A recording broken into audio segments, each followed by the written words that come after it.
మరణాన్ని లెక్క చేయక ప్రార్థన చేసి చనిపోదామని నిర్ణయం తీసుకున్నాడు. ఆమేన్. కాబట్టి దేవుడు తనకు ప్రార్థన చేసిన వారందరికీ కూడా కాపాడు దేవుడు, రక్షించే దేవుడు, ఆదుకునే దేవుడై ఉన్నాడు. తనకు ప్రార్థన చేయ వారందరూ కూడా రక్షింపబడతారని వాక్యం ఉంది మనకి. ఆమేన్. కాబట్టి ఆ రీతిగా ఆయన రక్షించాడు. కాబట్టి దానియేలు సింహాల భూమి నుంచి బయటికి వచ్చాడు. ఆమేన్. ఆ తర్వాత దానియేలుని ఎంతో గణపరిచాడు, నిజము తెలుసుకున్నాడు. ఇటు శాస్త్రం పుట్టించినటువంటి మంత్రులను, శాస్త్రులని, పరిచయాలను అందరినీ కూడా దానియేలుని అయితే ఒక్కడనే వేశాడు. కానీ వీళ్ళేం చేశాడు? వారి భార్య పిల్లలతో సహా అందులో వేయించాడు. వాళ్ళ ఎముకలతో సహా పొడి చేసి అవి తినివేసాయి. అక్కడ సమాప్తమైంది. అందుకని దేవుడు ఏమన్నాడు? నీ శత్రువుని పాతపీఠంగా చేస్తున్నాడు. చప్పలు కొట్టండి. హల్లెలూయా. దానికి మూలవాక్యం చూపిస్తాను చూడండి మీకు. కీర్తన గ్రంథం 20వ కీర్తన 1-2 వచనాలు.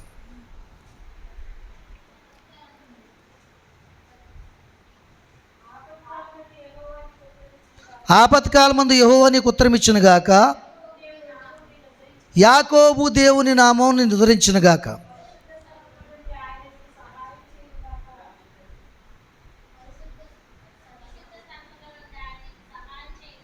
పరిశుద్ధ స్థలంలో నుండి ఆయన నీకు సహాయం చేయనుగాక, సియోనులో నిన్ను ఆదుకునుగాక. చాలండి. ఆపత్కాలమందు యెహోవా నీకు ఉత్తరం ఇచ్చునుగాక. ఆపత్కాలమా కాదు, ఆయనకి ఉత్తరం ఇచ్చాడా లేదా? ఉత్తరం ఇచ్చాడు. ఎవరు? దానియేలు సింహాల బోను ముందు వెళ్ళక ముందు మాత్రమే ప్రార్థన చేశాడు. ఆయన వెళ్ళాక ప్రార్థన చేయలేదు. ఎందుకు చేయలేదు? నా దేవుడు నన్ను రక్షించగల సామర్థ్యము, శక్తి కలిగి ఉన్నవాడని విశ్వాసం ఉంది కాబట్టి. కానీ ఎవరు చేశారు? రాజుగారు చేశారు. కాబట్టే ఆపత్కాలమందు యెహోవా నీకు ఉత్తరం ఇచ్చునుగాక, యాకోబు దేవుని నామము నిన్ను ఉద్ధరించునుగాక. ఎవ్వరూ నిన్ను ఉద్ధరించరు. నువ్వు చేస్తున్న భక్తి నీకు ఉద్ధరిస్తుంది. నువ్వు వింటున్న వాక్యం నీకు కాపాడుతుంది. నువ్వు వస్తున్న సన్నిధి నీకు రక్షణగా, కేడెముగా, ఏమండి, కిరీటముగా, నీ కంచిగా ఉంటుంది ఎక్కడికి వెళ్ళని. ఆమేన్. సియోనులో నుండి దేవుడు ఆదుకునుగాక. ఎంత గొప్ప దేవుడు అండి. సియోను నుంచి ఆదుకున్నాడా లేదా? ఆయన దూతను పంపించాడా లేదా? సియోను నుండి దూతను పంపించి ఆయన ఆదుకున్నాడు. ఆమేన్. కాబట్టి ఎంతమంది నీ మీద దురుద్దేశం కలిగి ఉన్నా, ఎంతమంది నీ భక్తిని పాడు చేయాలనుకున్నా, నీ భక్తిని నువ్వు నిలుపుకున్నట్లయితే నీ భక్తే నీకు ధైర్యం పుట్టిస్తుంది. నీ భక్తే నీకు ఏం చేస్తుంది? కాపాడుతుంది. ప్రతి ప్రమాదం నుంచి తప్పిస్తుంది. ప్రతి ఉగ్రత నుంచి తప్పిస్తుంది. ప్రతి శరల నుంచి బయటికి రప్పిస్తుంది. ఆమేన్. బిఎస్ వచ్చేస్తుంది డాడీ. ఇంకొక వ్యక్తిని మీకు చూపిస్తాను. ఈయన పేరు లాజరు. లాజరు ఎక్కడి నుంచి వచ్చాడు బయటికి? అమ్మా, లాజరు ఎక్కడి నుంచి వచ్చాడు బయటికి? లాజరు ఎక్కడి నుంచి వచ్చాడు బయటికి? ఇంట్లోంచి వచ్చాడా? సమాధానం మరి ఆ మాట ధైర్యంగా చెప్పడానికి ఏముంది? లాజరు ఎక్కడి నుంచి వచ్చాడు? సమాధిలోంచి వచ్చాడు బయటికి. చదువుదాం వాక్యం చూడండి. యోహాను సువార్త 11 25-26 వచనాలు. యోహాను సువార్త 11 25-26. అందుకు యేసు దగ్గర పెట్టుకో. పునరుత్థానమును జీవమును నేనే. నా యందు విశ్వాసం ఉంచువాడు చనిపోయినను బ్రతుకును. బ్రతికి నా యందు విశ్వాసం ఉంచు మరి ఎన్నటికి చనిపోడు. బ్రతికి నా యందు విశ్వాసం ఉంచు ఎన్నటికీ చనిపోడు. 26 చదువమ్మా.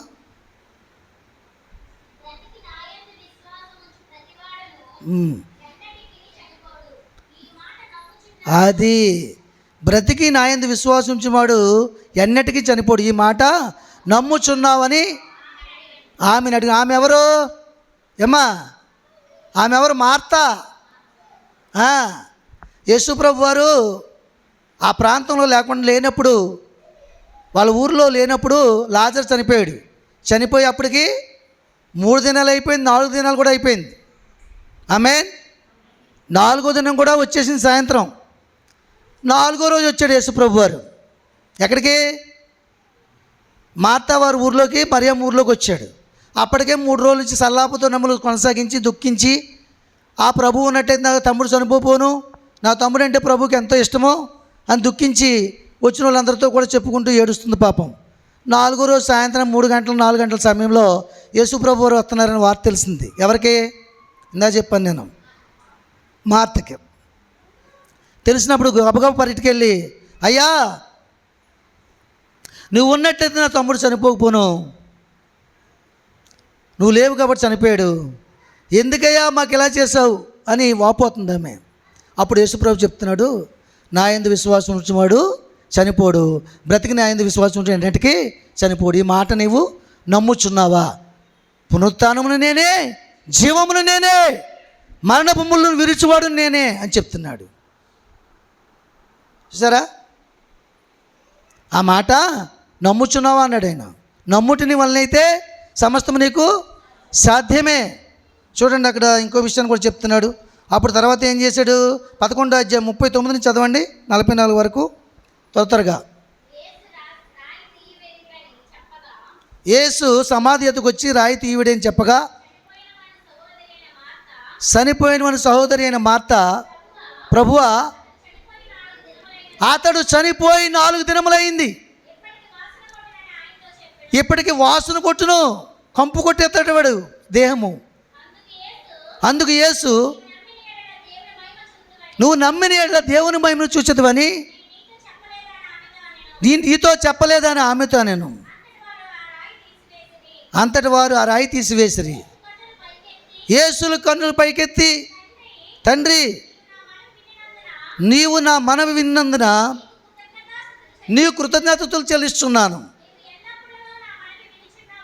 నీవు ఎల్లప్పుడూ నా మనవి వినుచున్నావని నేను ఎరుగుతుని కానీ నీవు నన్ను పంపితివని ఈ చుట్టూ నిల్చున్న ఈ జనసమూహము నమ్మినట్లు వాని నిమిత్తమై ఈ మాట చెప్పితున్నా నేను. ఆయన అలాగూ చెప్పి, లాజరు బయటికి రమ్మని బిగ్గరగా చెప్పగా, చనిపోయినవాడు కాళ్ళు చేతులు ప్రేత వస్త్రములతో చుట్టబడి కట్టబడిన వాడి వెలుపలికి వచ్చాను. అతని ముఖమునకు రుమాలు కట్టి ఉండెను. అంతటి యేసు, మీరు అతని కట్లు విప్పిపోనీయడని అతనితో చెప్పాను. చాలండి. చూసారా? ఈ సందర్భం ఎవరి మధ్య జరుగుతుందంటే, మార్త, యేసు ప్రభువు, కొంతమంది జనులు, లాజరు సమాధి మధ్య జరుగుతుందండి. చూడండి, యేసు ప్రభు వారు వచ్చినప్పటికీ 4వ దినం అయిపోయింది. ఆ పైన చెప్పాడు ఇందాక, నా యందు విశ్వాసం ఉంచువాడు అన్నిటికీ చనిపోడని, ఈ మాట నమ్ముచున్నావని. మళ్ళీ సమాధి దగ్గరికి వెళ్ళిన తర్వాత మార్త వింటున్నారా? సమాధి దగ్గరికి వెళ్ళాక ఆ సమాధి అయితే తీయండి అని యేసుప్రభు చెప్తే ఆమె అంటుంది, ఎందుకు? ఇది 4వ రోజు నా తమ్ముడు చనిపోయి, వాడి దేహం కొంపు కొడుతుంది, ప్రాణం పోయి 4 రోజులు అయింది, ఎందుకు రాయి తీయమంటున్నారు అని అడిగింది. ఎందుకు అడిగిందో తెలుసా మీకు? అమ్మా, ఎందుకు అడిగిందో తెలుసా? ఎందుకు అడిగిందో తెలిస్తే మీరు చెప్తే, ఇక్కడ 5,000 స్పాట్ పేమెంట్. 5,000? 5,000 ఉందంటే పాతకుండా ఉంటుంది ఇంట్లోనూ. దేవుని స్తోత్రం. 5,000? దేవుని స్తోత్రం. చాలా మంచి విషయాన్ని తెలియజేస్తున్నాడు దేవుడు, వినండి. ఎందుకు అడిగిందో తెలుసు? అలాగా యూదులలోనూ ముందుగానే సమాధులు తొలిపించుకునేవారు. నీరసంగా ఉన్నప్పుడు, బాగోలేనప్పుడు 1 నెల 2 నెలల ముందు తొలిపించుకుని సమాధులు అట్టు పెట్టుకునేవారు. అట్టు పెట్టుకున్న తర్వాత కొందరు కోమాలోకి వెళ్ళిపోయేవారు, ప్రాణం పోకుండానే. కోమాలోకి వెళ్ళిపోయినప్పుడు సమాధిలో తీసుకెళ్ళి కప్పెట్టేసేవారు, మూసేసేవారు. మూసేస్తే 3 రోజుల తర్వాత కోమలోంచి బయటకు వచ్చేవారు. వాళ్ళు లోపల ఉన్న, అమ్మ నేను బతిగా, నన్ను తీసుకెళ్ళండి అంటుండేవాడు. కొంతమంది వచ్చి రాయి దొర్లించి తీసుకెళ్తుండ్రు. యూదుల్లో ఈ ఆచారం ఉంది. ఇలా బ్రతికిన వాళ్ళు చాలామంది ఉన్నారు. మీకు అర్థమవుతుందా? కాబట్టి 3వ దినాన్ని వెళ్ళి యేసుప్రభు, లాజరు బయటికి రానాడు అనుకో, మా తాత కూడా అలాగే వచ్చాడు బయటికి 3వ రోజు. మా ముత్తాత అలాగ వచ్చాడు, మా నాన్న అలాగ వచ్చాడు అనుకుంటారు ప్రజలు. అనుకుంటారు అనుకోరా? ఈ సంగతి గుర్తెరిగి ప్రభువు 4వ రోజు వచ్చాడు. చప్పలు కూడా దేవుని మహిమపరచండి. 4వ రోజు వచ్చాడు కాబట్టే 3 రోజులు వచ్చిన 3 రోజులు ఉన్నవాళ్ళు బతికారు, కానీ 4 రోజులు ఉన్నవాడు ఎక్కడ బతుకుతాడు? కాబట్టి 4వ రోజు అయిపోయింది, కొంపు కొడతాడు, ఇంకెందుకు తీయమంటున్నారు ఆయన అడుగుతుంది. అప్పుడు యేసుప్రభు అన్నాడు, మార్తా నీకు పైన చెప్పాను కదా, నువ్వు నమ్మిన ఏడ దేవుని మహిమను ఇప్పుడు చూస్తావు నువ్వు. ఆమేన్. భక్తి చేయడం కాదు గొప్ప, పాటలు పాడడం కాదు గొప్ప, నాలా మాటలు చెప్పడం కాదు గొప్ప. గొప్పే పరిపూర్ణంగా నమ్మాలి. ఏదైతే నువ్వు అడిగావో ప్రభుని, అది అప్పుడే జరిగిందని నమ్మాలి, అది పొందుకున్నావని నమ్మాలి. అట్టి నమ్మకం దేవునికి ఇష్టమైంది. నువ్వు నమ్మిన ఏళ్ళు దేవుని మహిమను చూస్తాను అంటున్నాడు. ఎందుకు నమ్మలేకపోతుంది ఇప్పుడు చెప్పండి? మార్త ఎందుకు నమ్మలేకపోతుంది చెప్పండి? మార్త ఎందుకు నమ్మలేకపోతుంది చెప్పండి? విశ్వాస మార్త అవిశ్వాసి. తెలుసా మీకు? ఎలా చెప్పగలుగుతుందని చెప్పమంటారు ఈ మాటలో? అవిశ్వాస అని. యేసుప్రభు వారు రోజు ఇంటికి పిలిచారు, మా అత్త మరి అక్క చెల్లెత్తున్నాను పిలిస్తే యేసుప్రభు వారు వెళ్ళారు. వెళ్ళి కొన్ని ముఖ్యమైన మాటలు చెప్తున్నాడు ఆయన, అద్భుతమైన మాటలు, పరలోక సంబంధమైన మాటలు చెప్తుంటే మరియా అన్నీ విడిచిపెట్టి వెళ్ళి ఆయన పాదాల దగ్గర కూర్చుని ఆయన బోధ వింటూ సత్యమును తెలుసుకుంటుంది. మా అత్త వెళ్ళి వంటగదిలో చెమటలు కాచుకొని గారెలు బూరెలు వండుతుంది. ఎవరికే? ఈయనకే. ఈయన కావాలా? ఈయన ఏమన్నాడు నిన్న గుడ్ ఫ్రైడే? నా తండ్రి చిత్తం జరిగించుట, ఆయన అప్పగించిన పని తుదమిత్తుంచుట నాకు ఆహారమును పానమునై ఉన్నదన్నాడు.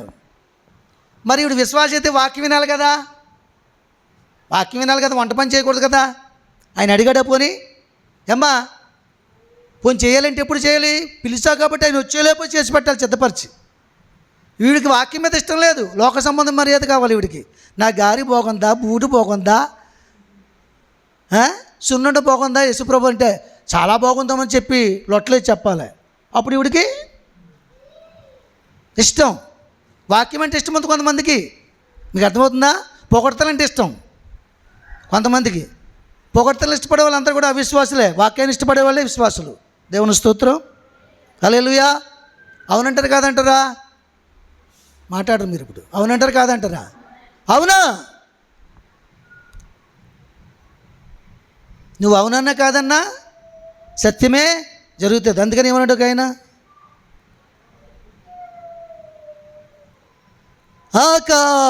ఆకాశమందైనను భూమి మీదనైనను, ఆకాశమందైనను భూమి మీదనైనను, దేవతలనబడినవి యున్నను, దేవతలనబడినవి యున్నను, మనకు ఒక్కడే దేవుడు, ఆయనే యేసుక్రీస్తు, ఆయనే యేసుక్రీస్తు. నీవవునన్నా కాదన్నా యేసుక్రీస్తు అందరికీ ప్రభువు, యేసుక్రీస్తు అందరికీ ప్రభువు, యేసుక్రీస్తు అందరికీ ప్రభువు. ఆకాశమందైనను భూమి మీదనైనను. దేవునికి మహిమ కలుగును గాక. చూసారా? నువ్వు అవునన్నా కాదన్నా యేసుక్రీస్తు అందరికీ ప్రభు. నువ్వు అవునన్నా కాదన్నా విశ్వాసే, అవిశ్వాసి అవిశ్వాసే. ఆమె లోక సంబంధమైన పనులు చేస్తుంది కాబట్టి అవిశ్వాసగా ఎంచొచ్చావండి. ఈవిడ ఆత్మ సంబంధంగా ఉంటుంది కాబట్టి విశ్వాసగా ఎంచొచ్చు. ఆ వాక్యం వెళ్ళలేదు కాబట్టే, ఆ పరలోక మర్మం తెలియదు కాబట్టే, పునరుత్థానమును జీవము నేనే అన్న సంగతిని వెళ్ళలేదు కాబట్టే 2 సార్లు అవిశ్వాసగా అడిగిందా లేదా? అడిగిందండి. అయినను సరే ప్రభువు అక్కడ ఒక మాట చెప్తున్నాడు. నన్ను ఇంటికి పిలిచి నేను మాటలు చెప్తున్నా సరే, నేను ఇంకా పనులు చేస్తూ వింటుందేమో అనుకున్నాను, వెళ్ళలేదని ఇప్పుడు నాకు నిర్ధారణ అయింది, నమ్మటం లేదు. ఈమె నన్ను ఎరిగిన ఆవిడే నమ్మకపోతే నన్ను ఎరగని జనులు చుట్టూ ఉన్నారు కదా, వారు ఎలాగ నమ్ముచారని చెప్పేసి తండ్రి అయిన దేవుని వైపు చేతులెత్తి కన్నులెత్తి, దేవా ఎల్లప్పుడూ నీ కృతజ్ఞతలు చెల్లిస్తున్నాను, నువ్వు నా మొర వింటావని, నా మనవి అంగీకరిస్తావని ఉత్తరం ఇస్తావు నాకు తెలుసు నాయన. అయినప్పుడు కూడా ఈ చుట్టూ ఉన్న ప్రజలు, ఈ అవిశ్వాసి అయినటువంటి లాజరు సహోదరి వారు నమ్మునట్టుగా ఈ కార్యంను చేసి నీ నామాన్ని మహిమపరచుకో తండ్రిని ప్రార్థన చేసి, లాజరు బయటికి రా అన్నాడు. అనగానే ఆయన ప్రేత వస్త్రం చుట్టబడి ఉన్నటువంటి వ్యక్తి ఆ చెట్లతోటి కూడా బయటికి రావడం, ఆ కట్లు విప్పి అతన్ని పోనీడి అని చెప్పడం జరిగింది. చెప్పలు కూడా దీన్ని మహిమపరచండి. ఇప్పుడు చెప్పండి, లాజరు ఎందులో నుంచి వచ్చాడు? సమాధి నుంచి వచ్చాడు. ఎందుకు వచ్చాడు? ఎందుకు వచ్చాడు?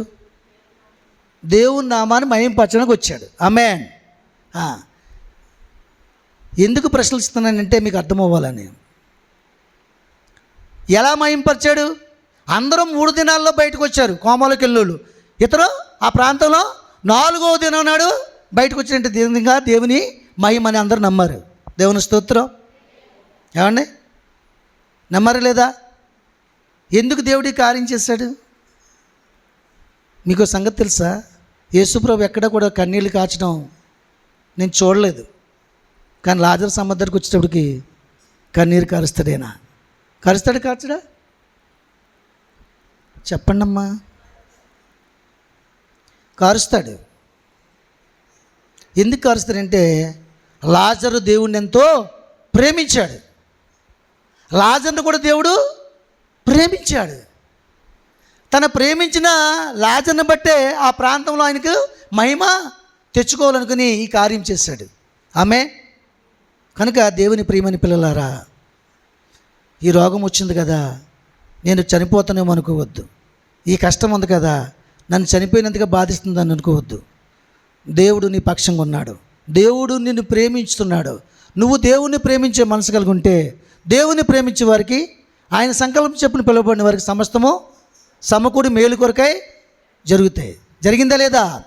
ఆమేన్. జరిగిందండి. దేవుని మహిమార్థమై. దానికి నేను ఒక మూలవాక్యం చూపిస్తాను చూడండి. రోమాపత్రిక 8వ అధ్యాయము 28, 29, 30. ఇప్పుడు చదివిందే మొదటి వచనం. దేవుని ప్రేమించు వారికి అనగా ఆయన సంకల్పం చెప్పిన పిలువబడిన వారికి మేలు కలుగుటకై సమస్తము సమకూడి జరుగుచున్నవని ఎరుగుదుము. ఎందుకనగా తన కుమారుడు అనేక సహోదరులు జ్యేష్ఠుడగినట్లు దేవుడు ముందుగా ఎవరిని ఎరుగునో వారి తన కుమారునిలో సారూప్యం గలవరగుటకు వారిని ముందుగా నిర్ణయించును. మరియు ఎవరిని ముందుగా నిర్ణయించునో వారిని పిలిచును. ఎవరిని పిలిచునో వారిని నీతిమంతులుగా తీర్చును. ఎవరిని నీతిమంతులుగా తీర్చునో వారిని మహిమపరచును. దేవునికి మహిమ కలుగును గాక. చూసారా, దేవుని ప్రేమించే వారికి, ఆయన సంకల్పం చెప్పిన పిలువబడిన వారికి సమస్తము సమకూడి మేలు కలుగుటకై జరుగుతున్నవి. దేవుడు తన కుమారుని ఎప్పుడైతే ముందుగా చూశాడో, నిర్ణయించాడో, పిలుచుకున్నాడో అతను నీతిమంతునిగా తీర్చాడు. ఎవరినైతే నీతిమంతునిగా తీర్చాడో వారిని మహిమపరిచాడు. ఇక్కడ దేవుని నామం మహిమపరచబడింది. లాజరు గురించి ఆ ప్రాంతం అంతా గణపరచబడుతుందా లేదా? గణపరచబడుతుందా లేదా? గొప్పగా గణపరచబడుతుందండి. కాబట్టి దేవుని ప్రియమైన సంగమా, దేవుని సన్నిధానంలో మనం ఏ స్థితిలో ఉన్నప్పుడు కూడా దేవుణ్ణి ప్రేమించే మనసు కలిగి ఉంటే మరణం సైతం మనల్ని బంధించలేదు. మన అంశం అదే. మరణం మనల్ని బంధించలేదా? అసాధ్యమా, దానికి సాధ్యమా అనే విషయమే మన అంశం. కాబట్టి దేవుణ్ణి ప్రేమించే మనసు నీకుంటే దేవుడు నిన్ను ప్రేమిస్తాడు. నిన్ను ప్రతి అపాయం నుంచి ఆఖరికి మరణంలో తప్పించి జీవానికి వారసుడిగా చేస్తాడు. ఆమేన్. కనుక దేవుని సందులో అలాగే మరి మనం, ఇది 4వది, మనం కూడా మనం ఏ స్థితిలో ఉన్నాం? ఆత్మీయ జీవితంలో మరణించిన స్థితిలో ఉన్నామా? లేకపోతే చుట్టూ ఉన్న నాయకులు, పెద్దలు, సంఘ పెద్దలు, యజమానులు, అధికారుల ఆర్డర్లో ఇరుక్కుపోయి బయటికి రాలేకుండా భక్తి సరిగా చేయలేకుండా ఉన్నామా? ఒకసారి ఆలోచన చేయండి. గ్రామం కట్టుబడులు, గ్రామానికి కడితే గ్రామం కడుతూ అధికారులు లోబడుతూ అక్కడో గంతు ఇక్కడో గంతు చేస్తున్నామా? అలాగైతే ఆ బంధకాలు అలాగే ఉంటాయి జీవితకాలం. దేవుని స్తోత్రం. వాటిని విడిపించుకుని దేవుని చిత్తానికి లోబడి మనం ముందుకు రావాలి. ఆమేన్. అలాగే ఇంకా వ్యభిచార సంబంధమైన కోరికలు, శరీర సంబంధమైన కోరికలు, ఏమండి, ఇంకా దేవుని నమ్ముకుని కూడా అపహాస్యాలు, అసూయలు, పగ, ద్వేషము, ఏమండి, మోహపు చూపులు, ఇది బాగుంది అది బాగుంది లోకాన్ని అనుసరించే స్థితి, ఇవన్నీ కూడా ఏనుగు గొయ్యితో సమానం. ఆమేన్, హల్లెలూయా. కాబట్టి ఆ ఏనుగు గొయ్యిలోంచి మనం బయటికి రావాలి, యోసేపు వలె. అలాగే బయటకు వచ్చాడు కాబట్టి పాపం చేయడానికి ఎంత మాత్రం కూడా ఇష్టపడలేదు. చెప్పలు కూడా దేవుని మహిమపరచండి. ఎంత గొప్ప సంగతి. మరి ఏనుగు గొయ్యిలో తోసేస్తారు కదా, మరి ఏనుగు గొయ్యిలోంచి ఎలా బయటకు వస్తుంది పట్టుకోవడానికి? పోనీ ఏమైనా తాడేసి పైకి లాగడానికి బాగుంటుందా? అవుతుందా? అవ్వదే. ఎలాగొస్తుందంటే దాని నిండా నీరు పెడితే అప్పుడు బయటకు వస్తుంది. హల్లెలూయా. ఎందుకంటే నీటిని తట్టుకోలేదు కాబట్టి తన కాళ్ళతో తను ఈదుకుని పైకి వస్తుంది. ఆమేన్. నువ్వు ఏ గోతులు ఉన్నా వాక్యం నీతో ఉంటే, నీరనే వాక్యము పరిశుద్ధాత్మ శక్తి నువ్వు ఉన్న స్థలంలో ఉంటే పాతాళంలో నువ్వు ఉన్న పైకి తీసుకొచ్చి పరదేశంలో దింపుతుంది. చెప్పలు కూడా దేవుని మహిమపరచు. ఎలాంటి అప్పులు ఊబులో ఉన్నా తీసుకొచ్చి పైకి తీసుకొచ్చి ఆయన నామాన్ని మహిమపరచుకుంటుంది, నిన్ను ఘనపరుస్తుంది. నువ్వు ఏ స్థితిలో ఉన్న స్థితిని మార్చి నీ స్థితిని బట్టి దేవుడు ఆయన నామాన్ని మహిమపరచుకుంటాడు. ఆమేన్, ఆమేన్, ఆమేన్.